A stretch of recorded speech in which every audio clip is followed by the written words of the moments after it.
Olá, eu sou Fernando Campos, sou diretor executivo de operações e infraestrutura tech aqui na Vivo e está começando mais um podcast Papo Carreira Tech, um podcast e videocast com conteúdo para você que você precisa para se atualizar e impulsionar a carreira em tecnologia. Por aqui você sempre encontra insights e dicas de desenvolvimento profissional e no episódio de hoje não vai ser diferente. Roda a vinheta.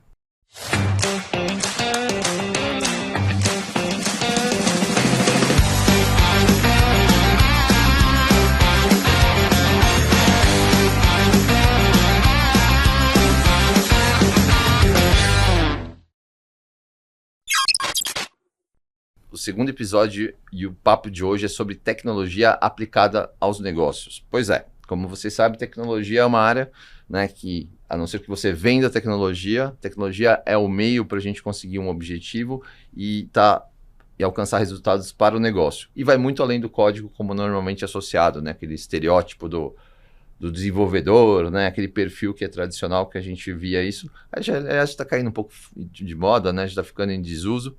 É uma área que entrega muita inovação, agilidade e principalmente inteligência para as empresas. E por isso tem se tornado cada vez mais fundamental. Eu vou fazer aqui a minha autodescrição e vou puxar vocês para isso, tá bom? Bom, eu sou um homem alto, branco, um pouco careca, tô de camiseta preta e de calça jeans. Para falar sobre esse tema, eu tenho 3 convidados e hoje eu vou começar pelo Fábio da Accenture. Fábio, muito bem-vindo, obrigado por estar aqui com a gente. Olá, pessoal, obrigado você, Fernando, pelo convite. Para mim é um prazer enorme contribuir com vocês aqui com um pouquinho de insights e pontos de vista, né? Não tem verdade única e aí acho que a gente vai conseguir bater um papo legal aqui. Minha autodescrição, eu sou um homem baixo, tá? Infelizmente vou ter que fugir da linha do Fernando. Então eu sou um homem baixo, sou um pouco careca também, estou vestido de camisa branca e uso óculos, tá? Eu sou diretor da Accenture para entrega de projetos de SRE e DevOps. Trabalho há muito tempo com transformação, muito focada a transformar a tecnologia para entregar mais valor de negócio. Então o meu mestrado foi com foco nisso. Hoje faço doutorado, e o doutorado é sobre transformação. Espero contribuir com insights aqui no nosso bate-papo. Obrigado pelo convite. Boa, Fábio, obrigado. Também recebemos aqui na mesa Gisele Giorgetti da Vivo. Gi, seja muito bem-vinda e obrigado por estar aqui com a gente. Obrigada, Fê. É super bacana estar aqui, é emocionante. Bom, olá para todo mundo que está vendo a gente. Aí, falando da minha autodescrição, eu sou uma mulher baixa, 1,54, tenho cabelos castanhos escuros, a pele morena, uso óculos, tô de camiseta branca aqui também. E, bom, aí falando um pouco da minha trajetória, eu tô em TI há 1 ano e meio, há pouco tempo, né? Cuido de uma área de gestão de incidentes, né? Na parte do que a gente chama de suporte à aplicação. Vim de uma carreira de muito tempo em negócios, que a gente fala aqui no B2B, na área de pós-vendas, né? Apoiando toda o delivery, a instalação, gestão de projetos da área comercial.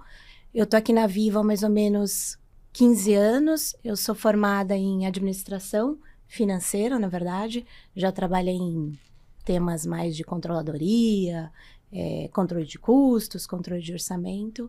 E a minha última carreira agora é TI. Legal, muito bem-vinda. Obrigado mais uma vez. E por fim, também temos aqui a Danúbia, que também é da Vivo. Danúbia, bem-vinda, obrigada por estar aqui com a gente. Olá, para quem está nos ouvindo e nos assistindo. Eu também vim de negócios, estou em TI há 1 ano e 10 meses. Minha carreira dentro da Telefônica Vivo, eu estou há 23 anos. E os últimos 21 foi dentro de negócios, muito voltado para CX, que é a minha paixão. Uhum. E quando eu decidi vir para a TI, a minha primeira dúvida é o que eu agregaria. Eu acho que hoje eu posso contar um pouco aqui com vocês como aproximar negócios da tecnologia faz a diferença no dia a dia das entregas. Dentro de TI eu assumi agora a gerência de Salesforce. que é um desafio para mim, mas que está sendo gratificante, tanto pelo time, pelo conhecimento que eu estou adquirindo, e é muito legal ver como eu posso agregar com todo o conhecimento que eu trago da área de negócio dentro de tecnologia, assim como a área de tecnologia agrega aqui na minha carreira. Minha autodescrição, eu sou uma mulher branca, acho que é alta, 1,70 já é considerado alto, acredito. Sim. Sim, né? Sim. Tô de blusa roxa, púrpura, e tenho os cabelos loiros, mas são luzes, né? Então, para esconder os brancos. Boa. Pessoal, para a gente começar, só para contextualizar, aliás, até para trazer a nossa audiência junto, Danúbia, o que é o CX dentro da corporação? Tá bom. Quando a gente fala, né, de CX, nome Customer Experience, né, como que a gente pode dar a melhor experiência para o cliente? Uhum. E a gente só consegue dar essa melhor experiência para o cliente quando a gente vive o que o cliente vive. A gente não pode imaginar o que o cliente vive, porque quando a gente imagina, a gente não vai entregar algo valioso para ele. Então, quando eu olho fazer parte de CX, para mim eu viver o que o cliente vive para que eu consiga trazer as melhores soluções, seja processos, tecnologia, garantindo que a jornada que ele tenha vai ser usada, né? E ele vai ver valor naquilo que a gente está entregando para ele. Então, se eu não vivo o que o cliente vive, eu não vou conseguir entregar a melhor experiência para ele. Então, quando a gente fala de entregar uma experiência, é uma melhor experiência através do uso da tecnologia também. Isso, do uso da tecnologia também. Mais para frente, um dos casos, não sei se posso falar agora ou não, mas quando a gente quiser, tá tudo liberado. Quando a gente pede, né, olhando uma experiência que eu tive usando a tecnologia, né, a gente fala muito do digitalizar para aproximar. E a meu último projeto entregue dentro de negócios antes de vir para a TI foi como a gente poderia digitalizar o call center, né? Quando a gente fala do call center, canal tradicional, como a gente chama, como que eu posso fazer com que o cliente conheça o nosso app, né? Falando do B2C especificamente nesse caso. E aí a gente tinha alguns paradigmas, que é o não vivo o que o cliente está vivendo, eu acho que o cliente... Então, não, mas o cliente gosta de ligar. Será que ele gosta de ligar, passar pela URA, né? Ficar na fila, enfim, será que é isso que ele gosta? Uhum. Ou será que ele não conhece o que a gente pode entregar para o cliente? Porque o app já tinha muitas das coisas que ele procurava. E a gente queria mostrar que a Vivo tinha canais digitais para que ele pudesse ser atendido. E por incrível que pareça, quando a gente foi fazer uma análise, o primeiro motivo de contato, o motivo maior de contato era a segunda via. Então, o cliente ligava, passava por toda essa experiência para pedir uma segunda via. E aí, a pergunta será que ele sabe que temos segunda via em outros canais que pode ser mais fácil? E aí, a outra pergunta que vinha, achada, não falada pelo cliente mas o cliente não gosta. Nós temos uma base de clientes um pouco mais sêniores, então talvez ele não aceite a digitalização. Vamos tentar? Aí a gente foi tentar, e aí a gente foi conversar com o cliente. Então, quando o cliente ligava e perguntava, eu quero uma segunda via. E a gente oferecia o canal. E ele falava, eu não sabia. Ou ele falava, eu não sei usar. E aí, o que a gente fez de diferente? Por mais que a gente tivesse um tempo ali de atendimento, a gente falava, eu posso te ensinar agora? E eu ensinava o cliente. Em 6 meses, a gente reduziu mais de 2 milhões de chamadas e não tivemos problema de cliente com experiência do cliente no canal. Então, é o que eu falo, né, que eu volto a falar.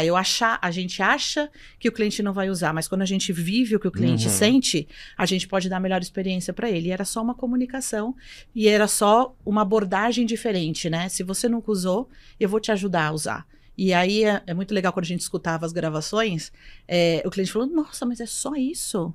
Ou uma vez a gente pegou uma senhora que ela falou, posso chamar meu neto? Eu falei, pode, eu chamo o neto. E ela explicou, nossa, então é muito mais fácil para eu pegar por aqui. E é um jeito da gente viver a experiência, né? E dar essa melhor experiência para o cliente, né? Dar as opções necessárias aí. E óbvio, o call center ele é super importante, mas a gente usa ele para temas mais complexos, temas que vão ser mais fáceis, que o cliente pode ter muito mais facilidade para se resolver, por que a gente não usar o digital, né? Então, esse é um exemplo que eu trago de CX e de um pouco viver o negócio dentro da tecnologia. É muito interessante esse ponto. E aí, para a nossa audiência, até porque o nosso papo de hoje é sobre o papel da tecnologia aplicado ao negócio, a Danúbia contou uma história, né? Relatou um problema de negócio a ser resolvido, levar uma melhor experiência para o cliente. E em nenhum momento ela falou, a gente estava utilizando Python, a gente estava usando C Sharp ou Java, a base era Oracle, né, e etc. Então, Fábio, talvez a gente pudesse separar nossa conversa em duas, né? Uma é o quê? Né? Que problema que a gente precisa resolver? Né? Que valor que a gente vai aportar para o nosso cliente ou que problema de negócio a gente vai resolver? E o outro é o como, que a gente poderia aí sim entrar no mérito da tecnologia em si. Faz sentido? Não, faz todo sentido. Eu estava ouvindo a Danúbia falar, tem um desafio hoje, sabe, Fernando?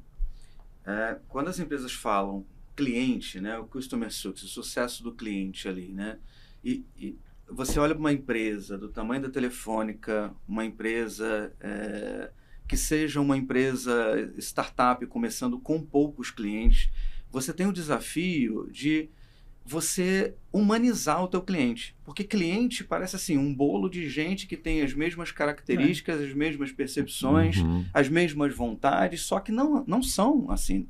Né? Os clientes são pessoas com problemas distintos, com contextos distintos, né? Contextos sociais diferentes. E a gente precisa calçar a sandália desses clientes para a gente entender como a gente utiliza tecnologia para melhorar o dia a dia deles, para melhorar o serviço, para fazer com que o serviço sirva de uma maneira real na ponta para o nosso cliente, né? E aí, quando a gente olha, a tua pergunta ela é muito legal, Fernando, e aí eu vou tentando contribuir aqui com o pessoal com algumas referências, né? Tem um livro que é da década de 70, se eu não me engano, né? Aí, como a gente não combinou nada, pessoal, se eu tiver errado, eles colocam depois no comentário. Não é da década de 70. A gente adiciona nos comentários depois. Adiciona nos comentários para contar pra gente. Mas tem um livro que chama O Mítico Homem-Mesa. Não sei se vocês já leram esse livro, mas ele é um livro da década de 70 ali, de Frederick P. Brooks, eu acho o nome do autor. E aí tem um capítulo nesse livro que se chama There is no silver bullet, né? Não existe bala de prata. Para mim, esse autor é um dos caras que trouxeram o primeiro pensamento ágil para você focar em cliente na história da evolução de tecnologia e tudo mais. E aí, respondendo a tua pergunta, ele separou os problemas de tecnologias em dois tipos de problemas. O problema acidental e o problema essencial. O problema acidental, o Brooks ele chama que é o problema de tecnologia criado por tecnologia. Então a tecnologia ela evolui, você tem lá um computador, que é um computador que vai ficando defasado porque o software precisa de mais memória, precisa de mais hardware, e você faz um novo software, uma nova máquina, uma nova memória, chips melhores, e a tecnologia vai se desenvolvendo. E Brooks mostra pra gente, ali na década de 70, que esses problemas de tecnologia criados por tecnologia são os mais simples de serem resolvidos. Porque eles são muito objetivos. É a máquina que você precisa aumentar uma memória, é o software que precisa rodar numa condição X para aquele contexto técnico. E ele chama de problema essencial o problema que é um problema que muitas vezes é invisível. A pessoa que está no técnico, que está lá no dia a dia, codificando, trabalhando com a linguagem de programação, trabalhando com a nuvem, né? Ele ele acaba não incorporando o que é a dor do cliente efetivamente. E esses são os problemas essenciais. Então, quando a gente olha para os dias de hoje, o que a gente tem são práticas, são métodos, são ferramentas que fazem com que as empresas elas movam esforços como uma área de CX para olhar efetivamente para o que o cliente precisa na ponta. Que esse vai ser o diferencial do futuro. E aí a gente tem uma série de coisas que aconteceram, né, no mercado, o surgimento das startups, focando em pequenos problemas. Antes a gente queria resolver problema de todo mundo, e a gente começou a entender a partir daquele viés ali do Lean Startup, né, de Eric Ries, que é outra literatura legal, né, pessoal? para referência de você experimentar soluções rápido, testar rápido. E falhar rápido. Falhar rápido, né? E você vê se você movimenta o teu cliente de uma maneira rápida também, né?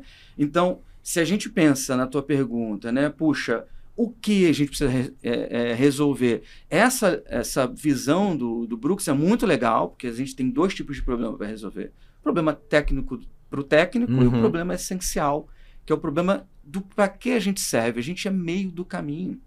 Se a gente chegar para o nosso cliente e falar para o nosso cliente que a gente usa as principais tecnologias do hoje, para ele, sinceramente, se aquilo não resolver o problema da instalação na casa dele, tanto faz como tanto fez. É uma vitória legal de tecnologia, mas inovamos para nós mesmos. Para ele não muda nada, né? É isso. E não mudou nada, né? E aí o como a gente tem hoje no mercado uma série de métodos, uma série de práticas que a indústria está aprendendo, Fernando, como utilizar isso aí, né? Eu não quero tomar, pessoal, vocês podem me... Mas existe uma série de práticas que as indústrias estão aprendendo. Se a gente pensa nas indústrias da década de 70, da década de 60, a gente tinha tempo para pensar em como a gente ia mudar.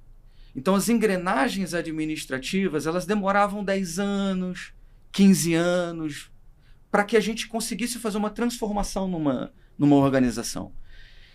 Com o advento da tecnologia e com a urgência do mundo VUCA que a gente vive, que é um mundo complexo, volátil, incerto, né? É um mundo extremamente incontrolável, a gente não consegue controlar as variáveis que estão de fora, né? Isso fez com que as mudanças fossem muito mais urgentes. A empresa ela não tem mais tempo de passar 5 anos aprendendo alguma coisa, porque daqui a 5 anos aquela mudança que você começou a fazer já tem que mudar de novo, né? Então, a gente precisa de estrutura organizacional que comporte a mudança, que aceite a mudança. Em ciclos menores, né? Em ciclos menores.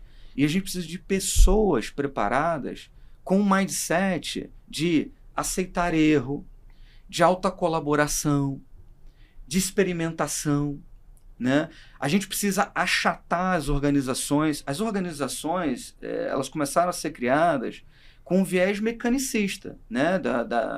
Do pensamento mecânico. Então, você tinha, antigamente, aquele pensamento da troca, como uma peça de uma máquina, né? Acabou o pneu aqui, troca o pneu e assim anda. Para a gente atender essa velocidade da necessidade da inovação e da mudança, a gente precisa de pessoas adaptáveis.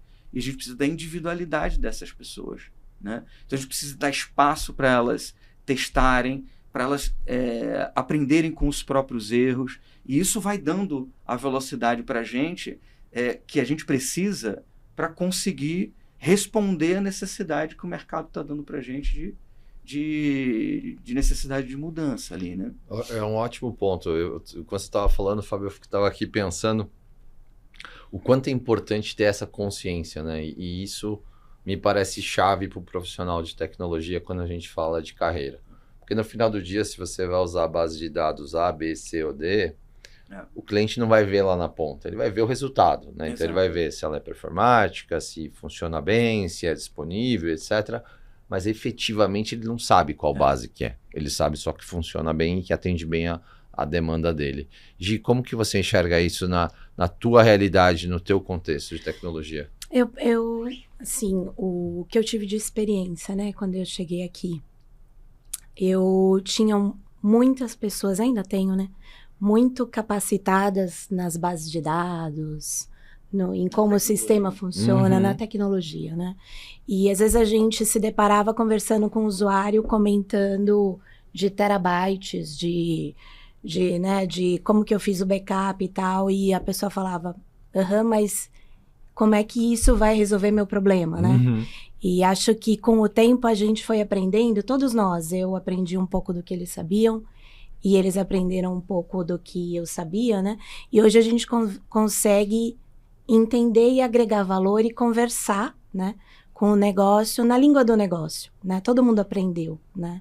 Sem, claro, deixar de lado a importância de usar a aplicação certa, o banco de dados correto, a arquitetura que tem que ser. Isso não dá para deixar de lado, isso é uma coisa super importante. Mas, por outro lado, você tem que entender o quanto isso vai fazer diferença para quem efetivamente está lá de frente para a tela, apertando aquele botão, ou para quem está lá na fila querendo comprar um aparelho, arrumar a portabilidade, no nosso caso. E acho que a gente mudou muito nesse sentido, né? A gente criou uma cultura de entender melhor quem está ali na ponta e ver como é que a gente agrega valor nisso. Que é a tal da centralidade do cliente, Exatamente. certo? É a gente refletir, isso é bom para o cliente, né? O cliente vai ficar feliz com essa entrega, ele vai ter um benefício disso. Você sabe, eu vou compartilhar com vocês, eu fiz uma especialização uma vez e eu estava estudando sobre design thinking. E o tema era supermercado, né? Uhum. E eu, que não cozinho, que, né, não tenho essa prática, a primeira coisa que me veio na cabeça na hora da proposição de um projeto foi vamos fazer um aplicativo, porque daí o aplicativo, né, manda online e tal, não sei o que, não preciso mais do supermercado, né? História longa curta é essa. E aí, quando a gente foi ouvir o cliente, como a Danúbia falou, né, a gente fez entrevistas com várias pessoas. A conclusão que eu cheguei é que a única pessoa que não queria supermercado era eu, praticamente. Porque, por exemplo, os meus avós adoram ir ao supermercado porque podem ver a qualidade da fruta. Podem escolher, podem né? sentir o cheiro, que, cara, o aplicativo não vai te entregar, né? Quem gosta de cozinhar, por exemplo, gosta de escolher lá os ingredientes, né? Saber a marca certa. Faz parte da experiência, né? Faz parte do processo da comida, desde o momento ali dos ingredientes. E assim sucessivamente. A gente conversou com pessoas que diziam, cara, o supermercado para mim é um passeio com a minha família. Uhum. Enfim, tinham muitos relatos. Mas o único porque eu era um cara que tinha um viés de que, não, é a tecnologia, vamos construir um aplicativo e vamos ser felizes para sempre. E não, estava redondamente enganado. E hoje tenho uma visão diferente sobre isso. Agora, trazendo de volta aqui para a situação de carreira. Acho que nossa audiência, nosso público entendeu, cara, legal, preciso usar a tecnologia para resolver um problema de negócio ou para agregar valor ao cliente. Mas como que eu me desenvolvo nesse sentido? Né? Como que eu... Porque vamos combinar também, né? Quando a gente fala de tecnologia, a primeira coisa que as pessoas falam é assim, aprende a programar a linguagem XPTO, que é legal. Esse é o primeiro input, né, que as pessoas recebem de uma forma geral. É raro alguém falar, aprenda do negócio. Não é tão trivial. O que a gente poderia compartilhar com o nosso público para dizer como se desenvolver com esse olhar, como desenvolver esse olhar, né, de negócio? Legal. Quer começar, doutor? Por favor, vamos lá, fique à vontade. Não, vamos junto. Eu acho que tem alguns vieses aqui que a gente consegue trazer para a gente refletir, né? Acho que se a gente for pegar aqui algumas referências, né, para citar para o pessoal para se desenvolver, então tem alguns temas interessantes, né? Então tem a Business Agility, que é interessante, então tem sobre a própria agilidade ali, né, de desenvolvimento de produto, o Product Owner, que foca em como você enxerga o negócio, né? Agora, a gente tem algumas práticas, inclusive de desenvolvimento de pessoas para RH, né? Antigamente a gente tinha ali o perfil em Y. Depois o Y era o cara vai para liderança ou o cara vai para técnico. Depois aquilo virou um perfil em P, né? Não sei se vocês já ouviram falar. Então tem uma barra que você tem que ter um conhecimento mais holístico e duas vertentes que você tem que se aprofundar mais. Depois aquilo virou conhecimento em I. Aí colocaram... Ou seja, se a gente olha para esse tipo de coisa, gera para a gente um contexto de ansiedade. Como que eu me atualizo nesse mundo de hoje, que a gente pisca o olho e as coisas novas estão aparecendo todos os dias, né? Caramba, como que eu saio, como que eu me desenvolvo? Isso vai gerar... E isso é um caso real, né? A gente tem, até no ciclo de conhecimento nosso, de pessoas ficando estafadas, né? E com... De querendo absorver todo o conhecimento, né? É meio que um sentimento de tô perdido, né? Como que eu avanço nisso tudo, né? Você entender um pouquinho do que é o importante para o negócio é uma forma de priorizar o que de tecnologia você precisa aprender. Isso ajuda você a aprofundar o que você precisa aprender de fato, né? E aí tem umas coisas que são muito interessantes, né? Que a gente precisa aprofundar um pouquinho o que é o valor para o nosso cliente. Acho que todo mundo conhece o Manifesto Ágil que foi feito ali em 2001, né? Então teve aqueles autores ali, ambos autores que são relevantes, né? Do Extreme Programming, que é uma literatura que vai focar no que é importante para o negócio, e Scrum, TDD. Então tudo isso, pessoal, são técnicas do mundo de hoje, que são técnicas conectadas com o negócio de fato, né? Que fazem com que a gente colhe o nosso trabalho técnico com o negócio, né?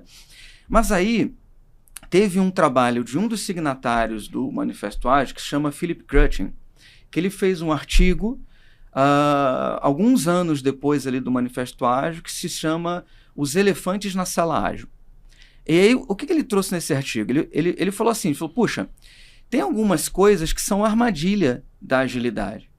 Porque por trás de tudo isso, a gente tem o mercado de certificação. Eu fundei uma escola de certificação, né? Então, estou bem incluído nesse métier também. Então, as acreditadoras cobram um FII, tem um mecanismo todo de geração de necessidade de venda disso. Isso acaba sendo muito buscado pelos RHs para a contratação de novas pessoas, né?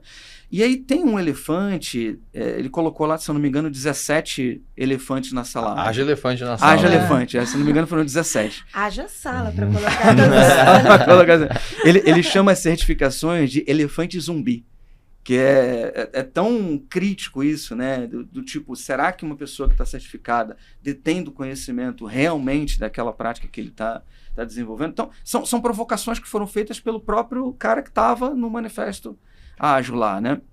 E aí tem um elefante que ele fala assim, puxa, o valor do negócio. O valor do negócio, todo mundo fala, todo mundo comenta, mas pouquíssimas literaturas, elas ensinam efetivamente como que você captura o que é o valor do negócio, né? Explicam efetivamente como que eu chego no que é o valor do negócio para o meu cliente.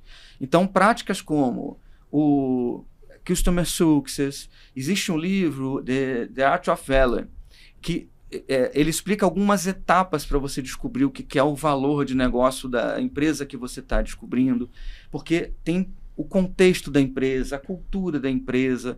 A gente não consegue fazer Ctrl+C, Ctrl+V para todas as empresas e aplicar a mesma solução, né? Então, o desenvolvimento, ele parte de algumas práticas, de algumas visões que a gente tem que ter, de métodos conectados com a agilidade, que vão fazer a gente ter pequenas descobertas, pequenas experimentações e testar essas hipóteses. E sim, pessoal, a gente tem que evoluir com tecnologia, com práticas com práticas conectadas com o mundo moderno hoje, né? Então, por exemplo, uma dica mais objetiva. A gente tem muito enraizado que as práticas ágeis, Scrum, Kanban, elas são necessárias para a gente ter um time mais conectado com a agilidade. Isso aí já é ponto pacífico, o mercado inteiro já sabe disso, né? No entanto, quando a gente tem um time trabalhando com o Scrum ou com o Kanban, e esse time ele não adotou práticas de desenvolvimento ágil, esse time não vai conseguir, de fato, entregar negócio para o seu cliente. Então, quais práticas são essas? A gente está falando de arquitetura responsiva, a gente está falando de TDD, Test Driven Development, a gente está falando de BDD, que é Behavior Driven Development. O BDD faz com que o time comunique numa linguagem única. Então, essas coisas são técnicas, métodos que vão fazer a gente aprender como se aproxima do que é o valor do negócio. Porque elas estão, todas elas, baseadas num prisma inicial de start, que é o que é o valor do negócio. Agora, esses métodos como TDD, BDD, é quase que a cola, né, que linka a tecnologia, o bit byte ali, né, o código, digamos assim, com o negócio. É a cola, Fernando. Faz sentido? Faz todo sentido. O mercado é um pouco duro isso, né? Mas o que o mercado vive hoje de fato? A gente tá vendo várias empresas com dificuldade no dia a dia e tendo necessidade de fazer barcas, tá? Essa é uma realidade hoje que a gente está vendo no mercado. Qual é a primeira opção das barcas ali? São pessoas que estão num nível muito superficial de entrega, tá? E aí, esse nível de superficialidade de entrega, a gente viveu um cenário de 2 décadas, mais ou menos, da indústria aprendendo a agilidade numa camada de gestão. E aí, o que alguns executivos têm percebido? Caramba, a gente vem aqui, a gente muda, mas eu não vejo o resultado. Qual é a entrega de valor dessa prática de gestão de fato? Mas qual foi a carência daquela estratégia ali? Quando você olha para a estrutura do Ways of Working do time, ele ainda é um time tradicional. Ele ainda pensa na especificidade do trabalho dele do dia a dia. Ele está pensando ainda no meu tá pronto.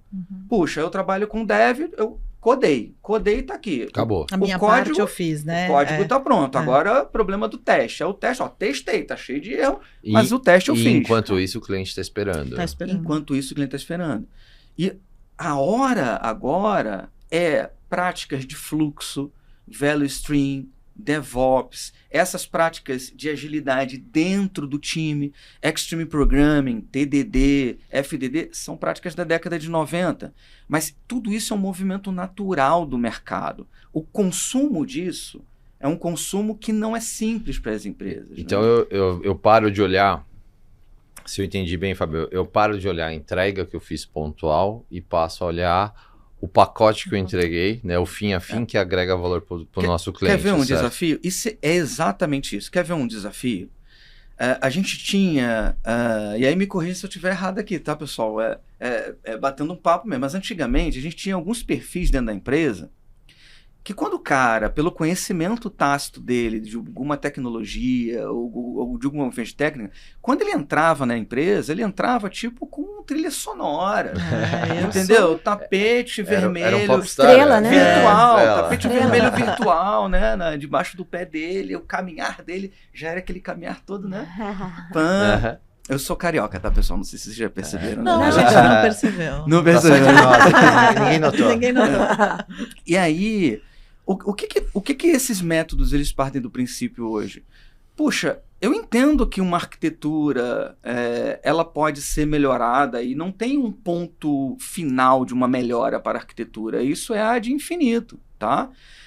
Isso depende muito do contexto. Mas dentro de um ciclo de entrega, aquele time que está envolvido, o foco principal dele precisa ser a entrega para o cliente.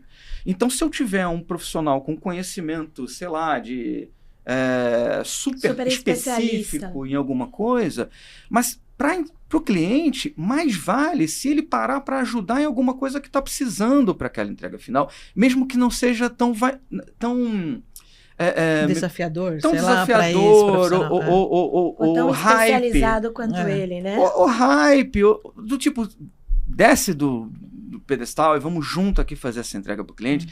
Então a agilidade, o foco no cliente precisa disso. E aí, só para encerrar, pessoal, já divido com vocês aqui, tem um desafio, Fernando, que é o seguinte: a gente vai ter, daqui a 5 anos, as pessoas saindo das universidades entendendo esse tipo de coisa. O cuidado e o desafio que a gente tem na mesa hoje é com as pessoas que foram formadas de maneira diferente. Elas foram ensinadas que elas deveriam conhecer uma coisa só e que o trabalho delas era aquilo. Esse ponto é super importante, até porque depende por onde você começa, né? Imagina que você sai da universidade, por exemplo, e vai trabalhar numa indústria, né? Que está ligado, por exemplo, a muito hardware, a muito IoT, né? Você vai para um caminho de tecnologias totalmente diferentes do que se você for trabalhar com, sei lá, com telefonia, ou se você for trabalhar no call center ou em qualquer outro lugar. Eu queria ouvir a Danúbia. Você consegue reconhecer essa mudança dentro das equipes que você lidera? Sim, e aí pegando um gancho do que você está falando, há um tempo atrás, quando a gente o time, né? Acho que a palavra time que você falou é o que eu vejo de diferente agora. Porque antes a gente trabalhava em silos, né? Então, cada um é responsável pelo seu pacote. Então, eu, como negócios, demandei o Fábio e daqui 5 meses a gente conversa. Só que chegando lá, eu não participei do processo. E o que eu sinto, o que eu tô tentando trazer, né, no time, né, tanto para negócios com quem eu trato hoje no meu time você precisa estar do início ao fim. E a primeira coisa que vem é falar assim, mas eu não tenho tempo. Mas olha, não vai dar. Eu falei, gente, mas isso é importante? Se isso é importante, isso tem que ser a nossa prioridade a ser feita. Não é perder tempo numa sala fazendo um bom refinamento para garantir que a sua entrega saia correta. É garantir que cada um com o seu conhecimento ali, essa troca está sendo muito legal nos projetos que que eu estou tocando, não foi fácil no início, porque né, eram reuniões que demoravam, às vezes, o dia inteiro e você não saía com o resultado que você queria. E é muito engraçado como isso, né, depois de um tempo, reflete na importância. Porque eu tô lá como negócio, por exemplo, falando de um tema que eu te explico o processo. E tem o cara ou a mina super expert num determinado sistema que eu vou usar, que na hora já fala o que você quer dá para fazer, ou o que você quer não dá para fazer desse jeito, a gente vai ter que fazer alteração. Só que isso é construído ao longo do tempo, ao longo do processo, não no fim, e aí a gente tem o retrabalho, tem a frustração da entrega, e eu vejo essa mudança.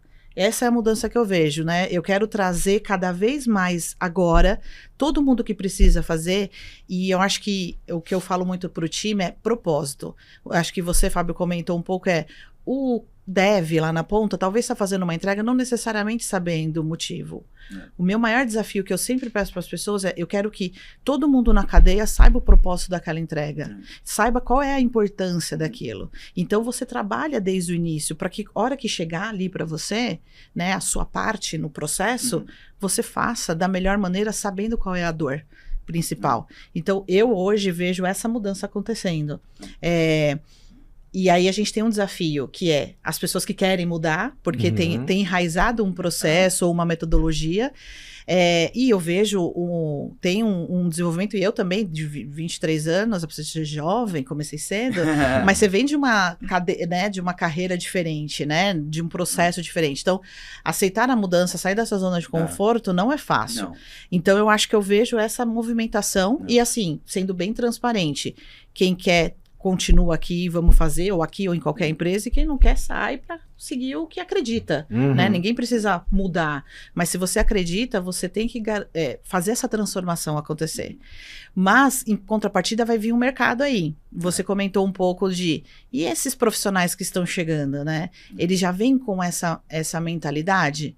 Eu, Danúbio, ainda tenho dúvidas de como eles virão, né? Hoje eu tenho no meu time pessoas de 21 anos que tem me tiram da minha zona de conforto, mas em contrapartida tem que dar uma aterrissada um pouco também. Então tem um desafio pra gente como gestor dessa geração, né, de você ter pessoas que já tinham um método tradicional e pessoas que vêm com energia total e que você precisa fundir os conhecimentos. Eu adoro, tá? Eu falo do desafio, mas eu acho que o que mais me motiva é no final, quando eu vejo alguém falar, poxa, obrigado, ou aqui foi legal, agregou valor, mas é um desafio grande quando você tem esse choque dessas gerações que estão vindo. Eu vejo, Danúbia, que eu tenho uma posição um pouquinho diferente. Eu vejo que essas pessoas com mais resistência, elas não estão resistentes por opção apenas. Elas foram moldadas para estarem trabalhando daquela maneira, enxergar as coisas daquela maneira. E eu acho que a gente está num ponto de inflexão do mercado, onde é um momento de transformação mesmo. E eu acho que a gente, enquanto executivo, precisa cuidar desse olhar e ajudar a atravessar esse rio turbulento de um lado A para um lado B, sabe? Eu acho que sim, mas eu acho e concordo, mas a todos os profissionais, né, focando em sua carreira de tecnologia, eu tenho uma pessoa que eu gosto muito, admiro muito, a nossa diretora de arquitetura, aqui da Viva, a Tânia, e ela fala, a arquitetura ela tem que ser líquida. Né? Porque ela tem que assumir várias formas de acordo com com o momento que ela tá. E eu vejo a carreira um pouco nesse sentido também, de também sermos líquidos, né? No sentido de nos adaptarmos e nos remoldarmos a situações e contextos diferentes. Me soa um pouco contraditório, apesar de reconhecer, me soa como contraditório um profissional de tecnologia que está suscetível a mudanças constantes, seja a evolução tecnológica, seja a evolução, né, da experiência do cliente, seja o que for, está resistente à mudança. Né? A mudança deveria ser inerente à natureza da nossa atividade, né? Sim. Agora, hoje, você tem vários cenários onde você que faz linha de frente com o cliente, certo? Porque quando a gente pensa em tecnologia, a gente pensa em construir, né? Mas a gente precisa lembrar que a gente depois precisa manter, precisa operar e precisa suportar, né? Porque às vezes as coisas também não funcionam conforme planejado. Como que é essa... No teu cenário especificamente, uma coisa é você construir, né, com o olhar de, poxa, eu vou construir algo para ter a melhor experiência para o cliente. A outra coisa é você receber a devolutiva do cliente e falar, ó, isso aqui não está funcionando como eu gostaria. Como que é esse papel de um exercício de empatia, né, de fazer essa leitura, de receber essa demanda e de atuar sobre isso, olhando com olhar de tecnologia? A gente procurou ter pessoas que conheçam do negócio do cliente em tecnologia. E elas são preparadas já para receber esse tipo de feedback e não serem reativas. Essas pessoas, você recebeu, o seu time, elas vieram prontas ou você fez um processo de formação? Conta como que essa mágica aconteceu. Elas vieram do negócio, a maioria delas, se não todas, são 5 consultoras que a gente tem hoje, e cada uma delas atua numa vertente específica de negócio. Tem algumas que conhecem bastante do B2C, outras que conhecem bastante do B2B, outras do call center, outra do e-commerce e das lojas online. E o desafio pra gente, que acho que a gente tem mais cara do negócio, porque a gente viveu muito tempo no negócio, é como a gente é empático para dentro da nossa própria área. Que é o contrário, né? É o contrário. Como que eu entendo os desafios como da tecnologia? Como eu sou recebida aqui dentro, né? Porque no negócio, o que a gente procura também entender, né? Qual que é o problema, né? Porque o que a gente ouve falar bastante, até dos nossos colegas de TI, mas tá funcionando, foi assim que a gente desenhou, tá igualzinho o que vocês escreveram, né?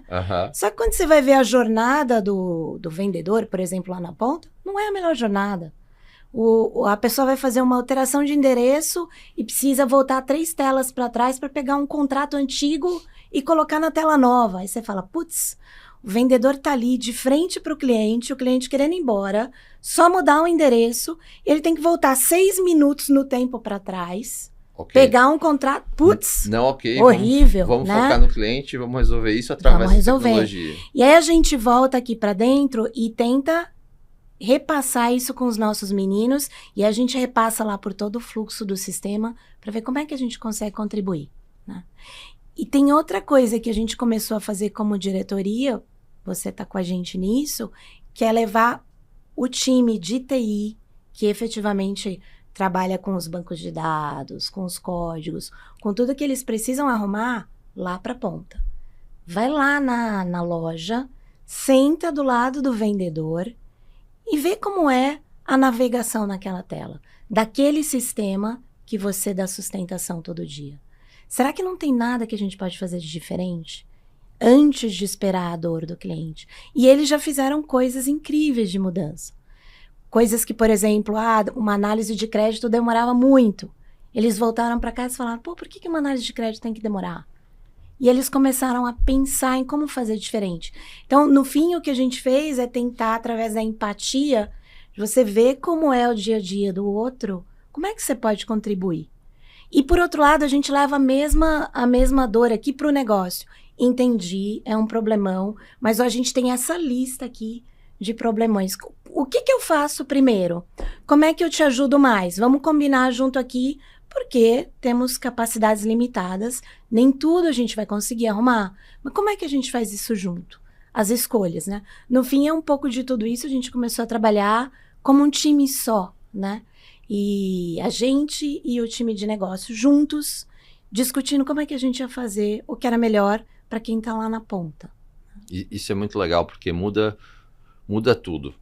Essa é a verdade. Eu ia falar, muda tudo. Porque muda até a nossa priorização, muda o nosso processo de tomada de decisão, muda a escolha da tecnologia que a gente adota. O ágil, né? A gente começou a funcionar lá, colocamos o framework e tal. Mas assim, como é que você define o product backlog? Antes era a gente que definia.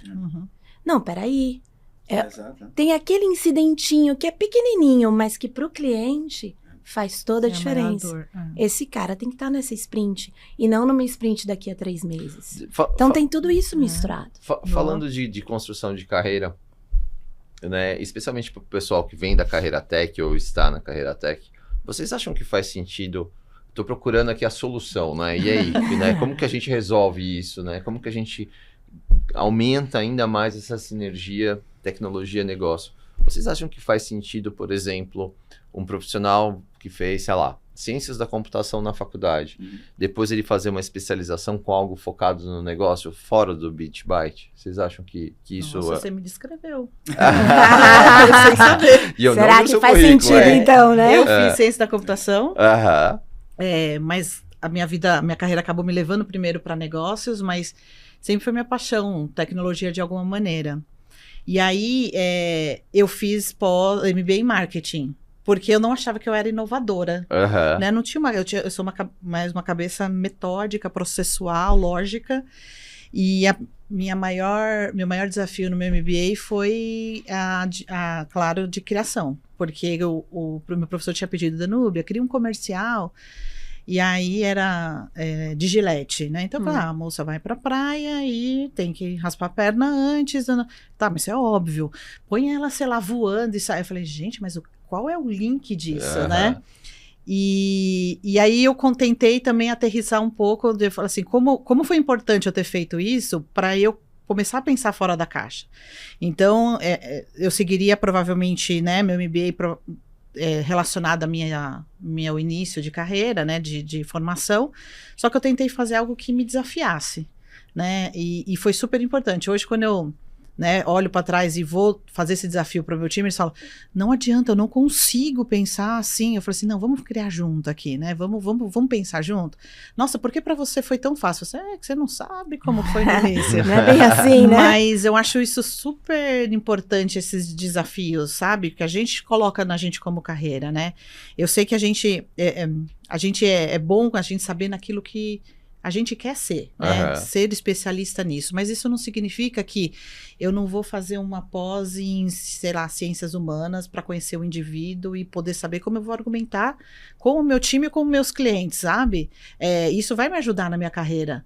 Não tenho que só fazer a formação técnica do A, do B, do C. Eu acho que o entorno daquilo que eu quero ser como profissional é o que eu tenho que procurar, né? O que eu acho que está faltando para que eu consiga ser melhor como profissional.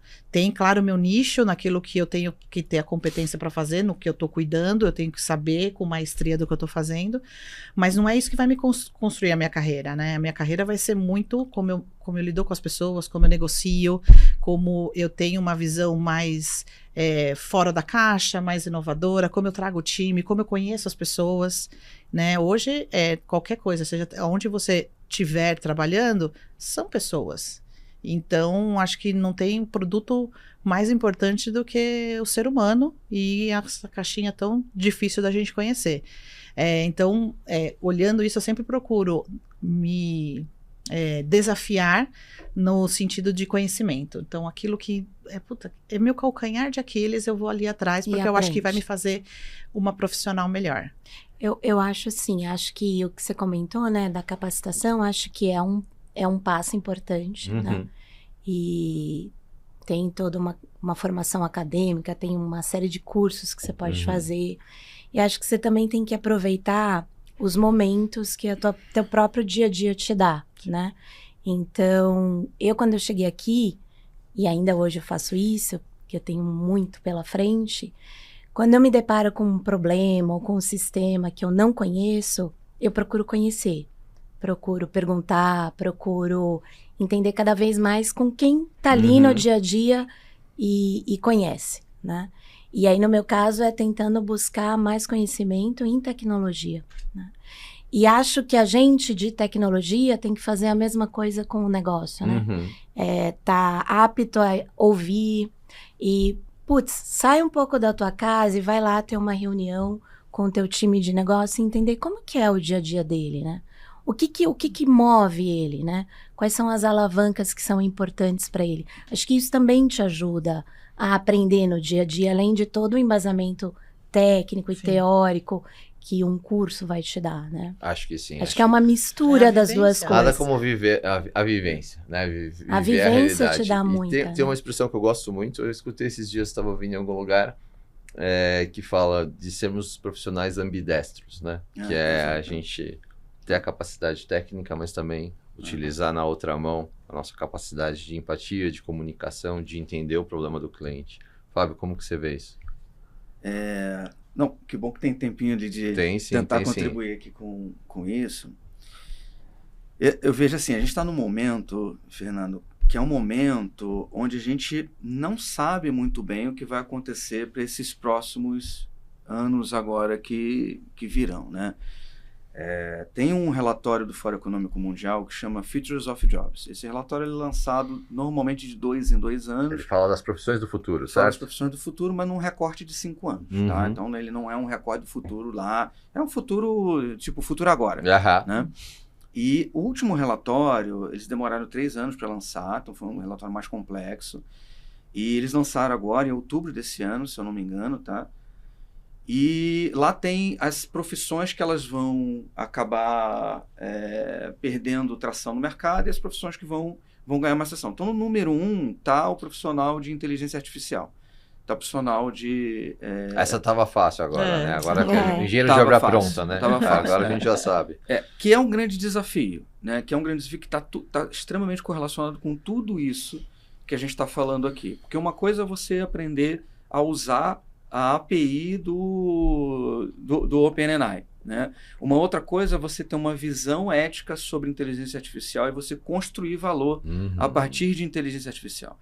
E aí você tem as estruturas acadêmicas e educacionais não preparadas para discutir sobre esse tipo de assunto, né? Então, é um desafio gigantesco. Então, assim, obviamente, se ouvirem o nosso podcast daqui a 3 anos, estou fazendo esse recorte para não me julguem, que era 3 anos atrás. Eles vão falar assim, lá naquela época. Não me julguem.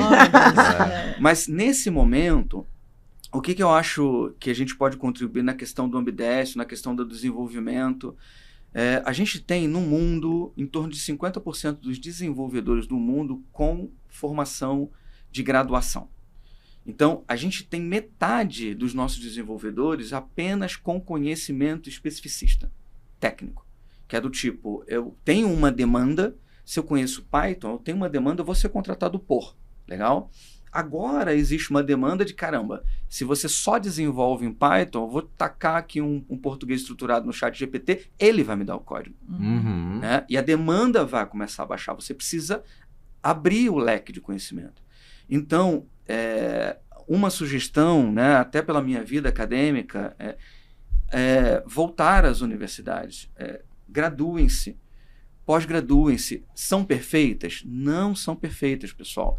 Mas elas abrem o leque de possibilidades. Elas te dão ferramentas que saem apenas de um ponto do foco da luz. Elas te fazem olhar no entorno, tá?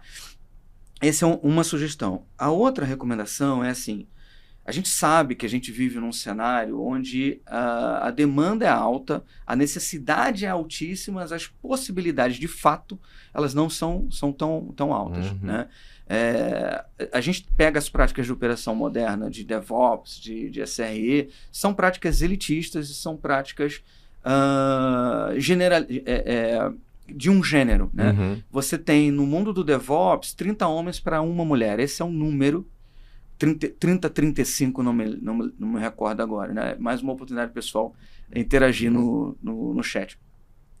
Então, a gente tem um contexto de tentar apoiar as pessoas. E aí, a gente sabe que pós-graduação é caro, graduação é caro, a faculdade pública não tem espaço para todo mundo, é difícil, né?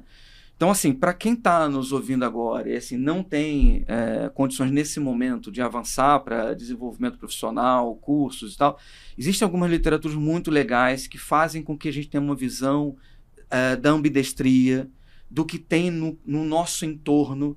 Puxa, o que tem no entorno dessa sala? Porque o pessoal que vai ver a gente no vídeo está olhando a sala. No entorno dessa sala, pessoal, tem um prédio gigantesco com times e times trabalhando aqui dentro. Esse podcast tem uma galera ali fora que tem um monte de passo a passo, que preparou a gente durante semanas para a gente estar aqui. Então, é um monte de gente. Para a gente ter esse olhar um pouco mais amplo de onde a gente está localizado no universo, existe um livro chamado A Visão Sistêmica da Vida. Esse livro é maravilhoso, pessoal. É um livro de, sei lá, uns R$60 aí. É um livro maravilhoso, em português. Ele dá para a gente essa noção de, puxa, a gente faz parte dentro da tecnologia. É um livro que toca TI, tá, pessoal? Ele não é um livro só de coisices, né? Então, ele toca TI. Eu li esse livro na academia, né, por conta da academia. Ele é um livro maravilhoso. E quando a gente desce para um contexto de ambidestria um pouco mais focado no nosso dia a dia de entrega, de operação, tem o The Phoenix Project, que já tem a tradução, ele é o Projeto Fênix, e ele é uma novela, que essa novela conta um pouquinho disso que todo mundo está passando na indústria, que é esse turning point, o momento da gente mudar, o momento da verdade. Por que a gente tem que mudar? É um livro muito fácil de ler, não tem techniquez, não tem nada disso. E ele dá pra gente, puxa, para onde eu tenho que olhar agora? Para onde eu tenho que olhar o técnico e tudo mais? Bom ponto. E isso, eu acho que isso reforça, primeiro, né, eu, por dar aula na universidade, eu concordo plenamente com o Fábio, acho que precisa ir para a universidade, é importante, né? Na medida do possível, a gente sabe, como o Fábio falou, que existem uma série de limitações e impedimentos, né? De acesso e tudo mais, mas em sendo possível, também acredito muito na universidade. E acredito que, eu acho que o resumo, né, desse ponto antes eu sabia de Python, só que só saber de Python vai ficar pouco, né? Eu preciso saber de Python, mas...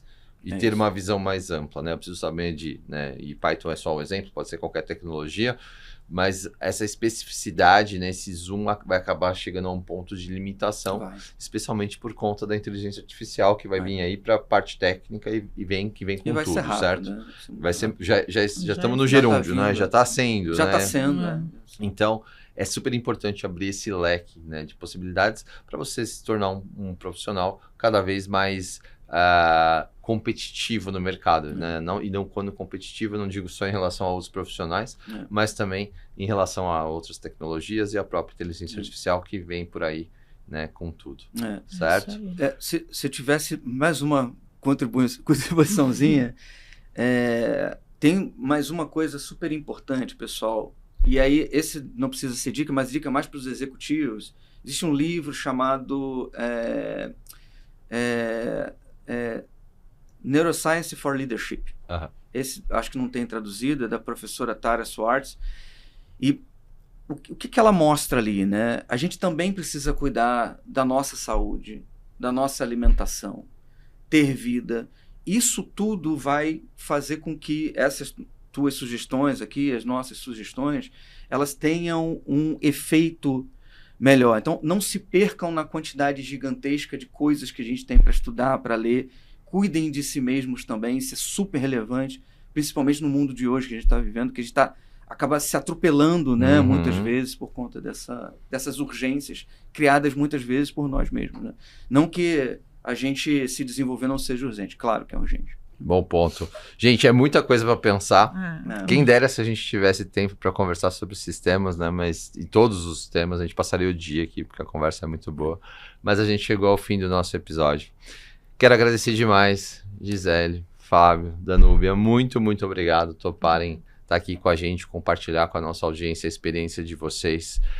Antes de finalizar, alguns lembretes. Não esquece de seguir a gente nos nossos canais no YouTube e Spotify para não perder os próximos episódios. Esse é apenas o episódio 2 de muitos outros que vêm pela frente.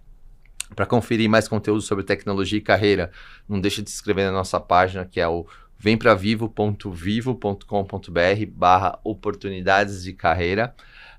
E além, é claro, de seguir a gente nas nossas redes sociais, vem o @vempravivo no Instagram e a Vivo Telefônica Brasil no LinkedIn. Super obrigado a todos, vejo vocês por lá. Até a próxima. Obrigada. Valeu. Obrigado. Tchau. Tchau, tchau. Você sabia que, além deste programa, você encontra muitos outros conteúdos sobre tecnologia no nosso blog de carreiras?